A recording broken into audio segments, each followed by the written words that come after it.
This unit in patchwork is known as a square in a square block. There's the central square within the outer square. The difficulty comes with getting the triangles of the right size so that you have a seam allowance here at the edges.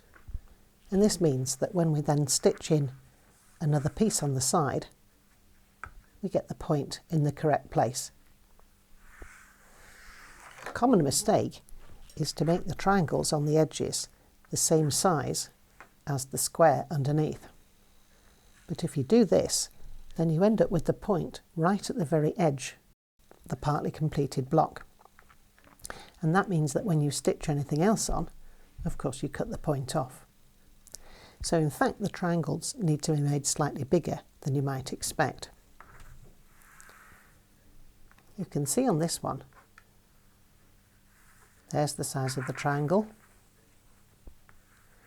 and you can see that the edges are sticking out beyond the ends of the square. And it needs to do that in order to be the correct size when it's all pieced together. These are the squares that I'm going to use to make the small triangles around the edges. And the first thing I need to do is cut them in half along the diagonal. Now, you can either draw a line and cut along it with scissors,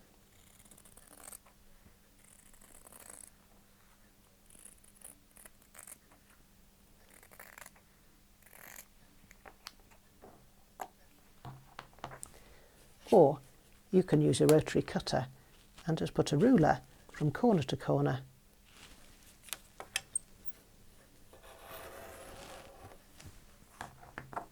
and cut like this. Now I've laid out the 4 raspberry coloured triangles around the cream coloured centre square, and I'm going to stitch them round. I'm going to do the 2 opposite ones and then the 2 at the sides. One common mistake that people make is that they line up the end of the triangle with the edge of the square. But the problem is if you do that, then you're not positioning it centrally. Can you see we've got a much bigger triangle at this end? I'll show you what happens if you make that mistake. If you see this sample here, you can see that this end has been lined up and that those are sticking out at the end.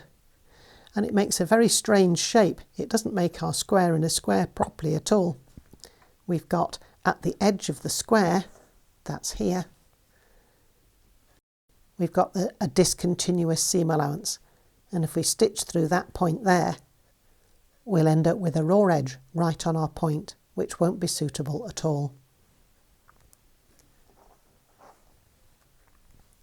So what you want to do is make sure that the middle of the triangle is lined up with the middle of the square. The easiest way of finding the centre is to fold it and pinch it at the centre. So fold that in half there, pinch it to make a little crease, and then think I'm going to put this on there, so I want to fold it the same way. So this one is going to be folded wrong sides together. Make the little crease, and then that little fold can go into that little fold in the centre. Then I can pin it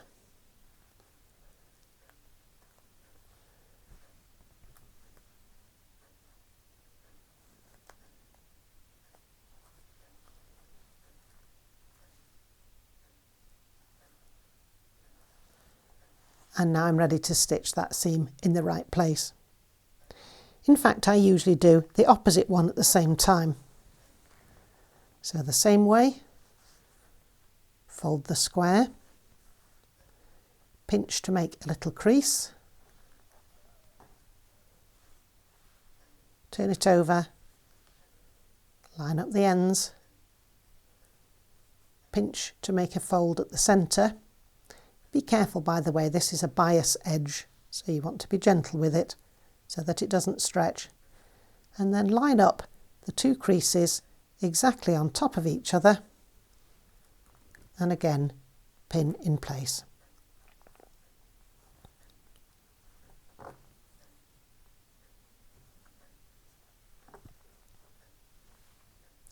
Now we're ready to stitch these 2 seams on the machine. Line up your 1/4 inch foot with the edge of the fabric as usual.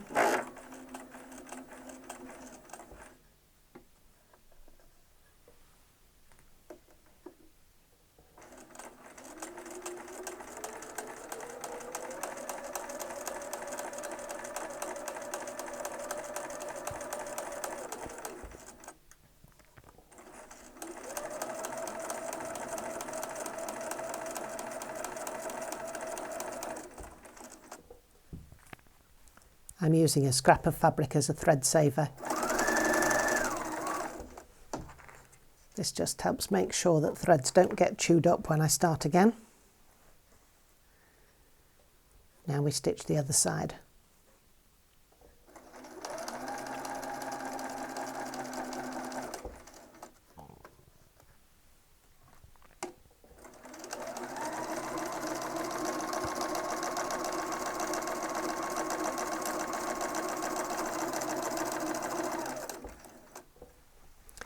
And then I stitch onto another scrap of fabric. There, I can just cut the thread behind the foot and I'm ready to start again. There, so there are the 2 seams that I have stitched. Now I need to press these out, and it tells me in the pattern that I need to do it so that the seam allowance is going behind the square, not behind the triangle for these first 2. So if I'm going to do this, I need to start off with the square on the top. I usually just press it like that first, and then I lift the square up, exposing the triangle, and with the side of the iron, I push away. There, that's got the seam allowance going towards the square neatly, and I do the same the other side. Press there. Lift the square away, iron on top of the triangle, push away. That makes sure that the seam opens out and I don't get a nasty little tuck in the middle. Now I'm ready to stitch the other 2 triangles on the remaining sides. Do the same as you did before. Fold the square. This time you'll have to fold it so that the seams meet here. Pinch the fold at the centre. You might as well do the one at the other side while you're at it. Line up the 2 seams and pinch the fold to make sure you've got the centre. There. Can you see I've got a good crease mark both sides? Take the top triangle, fold it so that the long points meet. We're folding wrong sides together, and pinch the centre here. Line up that fold on top of the one on the square.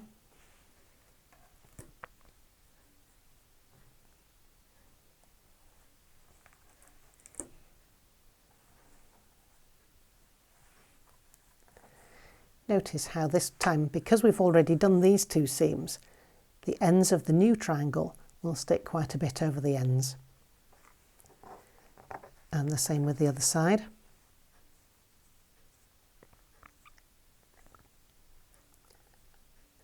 Fold wrong sides together, pinch the fold, line it up at the centre.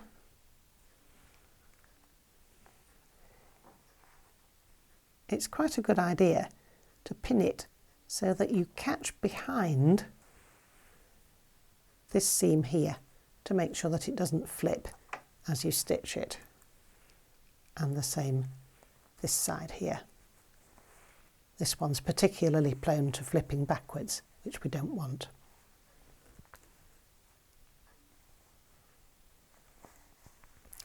Now we're ready to stitch those 2 seams. So we stitch off the thread saver and start stitching our 1/4 inch seam.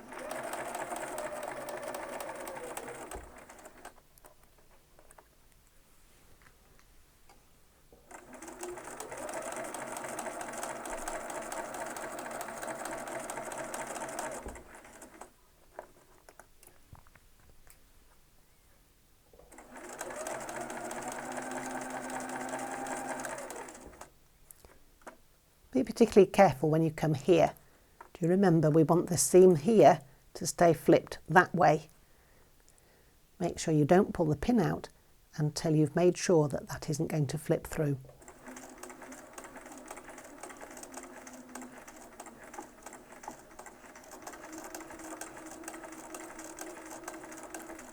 There we are.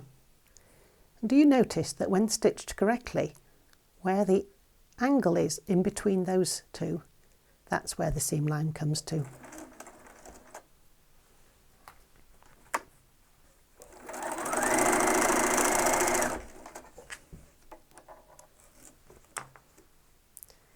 Now we want to stitch the other side.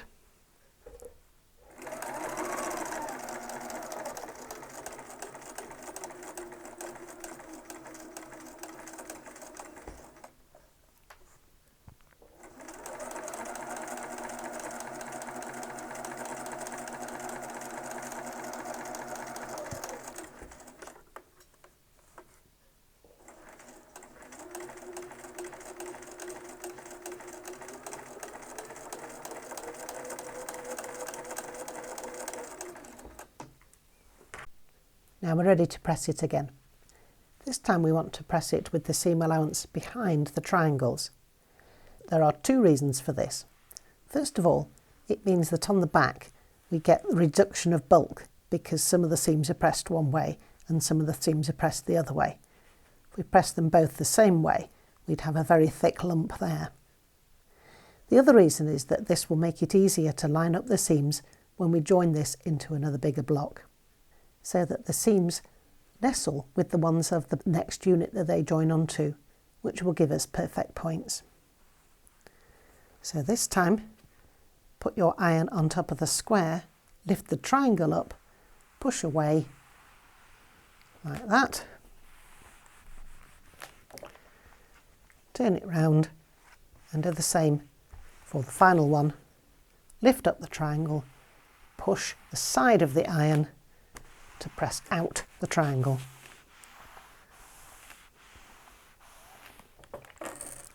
So that's what it looks like on the front, and on the back we have those two new ones going out. Those are the first two seams coming in.